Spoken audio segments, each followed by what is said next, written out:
మనిషి జీవితం మేడిపండు లాంటిది. మేడిపండు పైకి అందంగా కనిపిస్తుంది, కానీ లోపల అన్ని పురుగులే ఉంటాయి. మనిషి జీవితం కూడా అంతే. ఒకరి జీవితం మరొకరికి అందంగానే కనబడుతుంది, కానీ ఆ జీవితంలో దాగి ఉన్న కష్టాలు, కన్నీళ్లు ఎవరికి కనిపించవు. జీవితం అనేది వీడియో గేమ్ లాంటిది. మీరు వెళ్తున్న దారిలో శత్రువులు ఉన్నారంటే మీరు సరైన దారిలో వెళ్తున్నట్టే. కలలు కనడానికి ఎన్ని రాత్రులు ఉన్నాయో వాటిని నిజం చేయడానికి అన్ని ఉదయాలు ఉన్నాయి. కావలసింది నీలో కృషి, పట్టుదల. ప్రశాంతమైన ఆలోచనలు మనసును, శరీరాన్ని ఉత్తేజితం చేసినచో సరైన గమ్యం వైపు నడిపిస్తాయి మిత్రమా. పంచదారను, ఉప్పును కలిపేసిన చీమలు ఉప్పును వదిలేసి పంచదారను తీసుకెళ్తాయి. మనిషి చుట్టూ కూడా మంచి, చెడు, కష్టం, నష్టం, ప్రేమ, ద్వేషం అన్నీ ఉంటాయి. దీన్ని వదిలేస్తాం, దేన్ని తీసుకుంటాం అన్న దాన్ని బట్టే మన గెలుపు, సంతోషం ఆధారపడి ఉంటాయి. నిన్ను ఎవరైనా కానీ కోపానికి గురి చేస్తే వెంటనే రియాక్ట్ కాకు. ఒక్కసారి గట్టిగా గాలి పీల్చుకో, 10 వరకు లెక్క పెట్టు. విషయం అంతా కోపగించుకోవాల్సినంత ముఖ్యమైనదా అని ప్రశ్నించుకో. జీవితంలో ఏదైనా సాధించాలి అనుకునే వ్యక్తి ముందుగా తనలోని బలాలను, బలహీనతలను గుర్తించాలి. బేరీజు వేసుకొని నిర్ణయం తీసుకోవాలి. మౌనంగా ఉండాల్సిన సమయంలో మాట్లాడటం, మాట్లాడవలసిన సమయంలో మౌనంగా ఉండటం రెండూ నేరమే. దీనులను, అర్థులను చూడగానే నీ హృదయం ద్రవించాలి. అది నీవు అనుభవిస్తున్నట్లుగా కరిగిపోవాలి. క్రిందటి జన్మ ఉందో లేదో తెలియదు, ముందు జన్మ ఉంటుందో లేదో తెలియదు. తెలిసినదంతా ఈ జన్మలోనే. సంపాదించుకో కావలసినంత సేవతో కూడిన పుణ్యాన్ని. చిన్న పిల్లవాడు పాస్ పోస్తే ముచ్చట పడతాం, అదే ముసలివాళ్ళు తొందరపడితే చిదరించుకుంటాం. సమాజం విచ్ఛిన్నం కావడానికి కారణం చెడ్డవారు చేసే పనులు కావు, మంచివారు ఏమీ చేయకుండా కూర్చోవడమే. మన మనసును మన కంట్రోలులో ఉంచుకోలేనప్పుడు ఇతరులను శాసించే హక్కు మనకెక్కడిది? జ్ఞానం అనేది మనం సంపాదిస్తే వచ్చేది కాదు, మనలోని అజ్ఞానాన్ని విడిచిపెడితే వచ్చేది. జ్ఞానాన్ని మించిన శక్తి ప్రపంచంలో మరేది లేనే లేదు. క్రోధాన్ని జయించిన వ్యక్తి అందరినీ జయిస్తాడు. జ్ఞానం అమాంతంగా పొంగి పొర్లిపోదు, అది అంచెలంచెలుగా అభివృద్ధి చెందుతుంది. గతం నుండి నేర్చుకోండి, కానీ దాని కారణంగా దిగులు పడకండి. నాది అనుకుంటే బాధ్యత అవుతుంది, నాకెందుకులే అనుకుంటే బరువు అవుతుంది. కడుపులోకి వెళ్ళిన విషం ఆ మనిషి జీవితాన్ని మాత్రమే నాశనము చేస్తుంది, కానీ చెవిలోకి వెళ్ళిన విషం ఎన్నో బంధాలను, అనేక జీవితాలను నాశనం చేస్తుంది. అందుకే తప్పుడు మాటలు చెప్పడం ఎంత తప్పో, చెప్పుడు మాటలు వినడం కూడా అంతే తప్పు. వంకర మాటలు 100 మాట్లాడే బదులు సూటిగా ఒక్క మాట మాట్లాడి నీ విలువను పెంచుతుంది. నిజం చెప్పాలంటే ఈ ప్రపంచంలో ప్రేమించడం ఎవరికి రాదు, ఒక అమ్మకు తప్ప.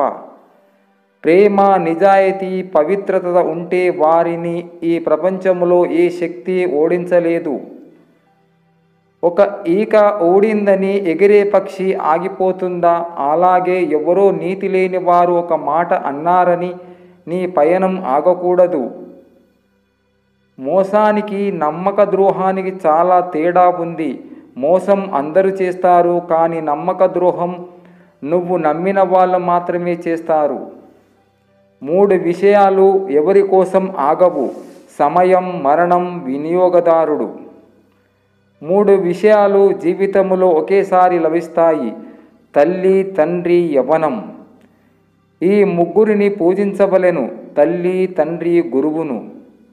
3 విషయాల నుంచి రక్షించుకొనుటకు ప్రయత్నించాలి: చెడు స్నేహాలు, స్వార్థం, విమర్శ.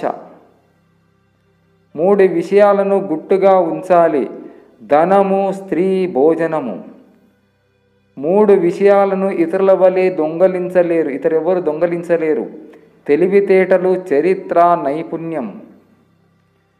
ఈ 3 పట్ల ఎల్లప్పుడూ జాగ్రత్త వహించాలి. కామము, లోభము, మదము 3 విషయాలను ఎప్పటికీ మరవకూడదు. రుణము, బాధ్యత, వ్యాధి 3 విషయాలపై మనసు పెడితే ప్రగతి సాధిస్తారు. దేవుడు, శ్రమ, విద్య. ఈ ముగ్గురిపై ఎప్పుడూ దయ చూపాలి. పిల్లలు, ఆకలి గ్రహస్థులు, పిచ్చి వాళ్లను. అదేంటో గాని ప్రతి మనిషి తాను చేసిన తప్పులను బీరువాలో బాండ్ పత్రంలా దాచుకుని ఇతరుల తప్పులను మాత్రం ప్రచార పత్రాల్లా వీధిలో ప్రచారం చేస్తుంటారు. మన జీవితం మరొకరి చేతిలో ఆటబొమ్మ కాకూడదు. ఓటమైనా, గెలుపైనా, బాధైనా, బరువైనా, కష్టమైనా, నష్టమైనా మన జీవితం మన చేతుల్లోనే ఉండాలి. ప్రాణం పోతున్నా సరే బానిస బ్రతుకు మాత్రం వద్దు. ముద్దాడిన కత్తి గాయమే చేస్తుంది. తెగ నరుకుతున్న చెట్టు నీడనే ఇస్తుంది. నువ్వు ఎంత చేసినా, ఏం చేసినా ఎవరి గుణం వారిదే. ప్రకృతిలో ఎన్నో అందాలు కళ్ళను కవ్విస్తాయి. జీవితంలో ఎన్నో అనుభవాలు మనకి మధురానుభూతులు మిగులుతాయి. మన జీవితం ఖరీదైన వస్త్రము ధరించినా విడవక తప్పదు. ఎంత పంచామృతములు తిన్నా విసర్జించక తప్పదు. ఎంత ఖరీదైన కారు ఎక్కినా దిగి నడవక తప్పదు. ఎంత ఎత్తుకు వెళ్ళినా తిరిగి నేలపైకి రాక తప్పదు. ఎంత గొప్ప ప్రదేశాలు చూచినా తిరిగి నీ సొంత గూటికి రాక తప్పదు. ఎంత గొప్ప అనుభూతి పొందినా తిరిగి మామూలు స్థితికి రాక తప్పదు. ఇదే జీవితం. మరిచే స్నేహం చెయ్యకు, చేసిన స్నేహం మరవకు మిత్రమా. భార్య ఎంత సేవ చేస్తుంది మీ అందరికీ తెలిసే ఉంటుంది. ఎక్కడో పుట్టి పెరిగి మీ నీడకొస్తుంది. మీ వంశాన్ని నిలబెడుతుంది. సంసారాన్ని నిత్య సాగు చేసి ఫలాన్ని తెచ్చి పెడుతుంది. రాత్రి సుఖాలను అందిస్తుంది. గృహాన్ని సైనికులా కాపాడుతుంది. భర్త కీర్తి ప్రతిష్టలను పెంచేలా ప్రవర్తిస్తుంది. ఆఖరున వృద్ధాపంలో కూడా చేతనైనంత సేవ చేస్తుంది సాధ్వీమణి. భార్య నుంచి అన్నీ పొందాడు కాబట్టే పరమశివుడు మొదటి భార్యకు అర్ధ శరీరాన్ని, రెండవ భార్యకు శిరస్సునందు. అలాగే శ్రీ మహావిష్ణువు లక్ష్మీదేవిని వక్షస్థలమందు, బ్రహ్మ చదువుల తల్లి సరస్వతికి ముఖమునందు స్థానమేర్పరిచి తమ ప్రేమను చాటుకున్నారు. హృదయములో మాలిన్యము లేకుండా హాయిగా ఉండే జీవితం ఒక్క బాల్యము మాత్రమే. మనిషి జీవితం రైలు ప్రయాణము లాంటిది. ధనవంతుడు ఏసీ రిజర్వేషన్లో వెళ్తాడు. మధ్యతరగతి వాడు రిజర్వేషన్లో వెళ్తాడు. పేదవాడు జనరల్ బోగిలో ఏదో మూల కూర్చొని వెళ్తాడు. ఎలా వెళ్ళినా ప్రయాణం మాత్రం ఆగదు కదా. జీవితం కూడా అంతే. ఎలుగుబంటి నల్లగా ఉందని కాకి వచ్చి ఎక్కిరించిందంట. ఇదేమి విచిత్రమో. మనిషి కూడా తన లోపాలు చూసుకోకుండా ఎదుటివారి లోపాలను చూస్తాడు. ఇంట్లో ఉన్న నీ భార్య ఇష్టాలు ఏంటో, కష్టాలు ఏంటో నీకు తెలియదు, తెలుసుకోవు. కానీ బయట వాళ్ళని ఉద్ధరించడానికి ముందు ఉంటావు. జ్ఞానం లేకపోవడం కన్నా శ్రద్ధ లేకపోవడమే ఎక్కువ ప్రమాదకరం.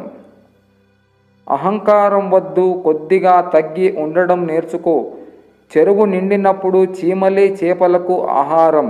చెరువు ఎండినప్పుడు చేపలే చీమలకు ఆహారం.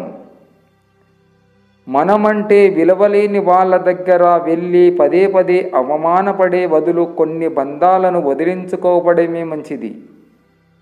ప్రాణం పోసేదాన్ని మందు అంటాం. ప్రాణం తీసేదాన్ని మందు అంటాం. పేర్లు ఒకేలా ఉన్న గుణములో తేడా ఉన్నట్టు మనుషులంతా ఒకేలా ఉన్న వారి మనస్సులో తేడా ఉంటుంది. లోకములో మన కన్నీరును ఎవరు గమనించకపోవచ్చు.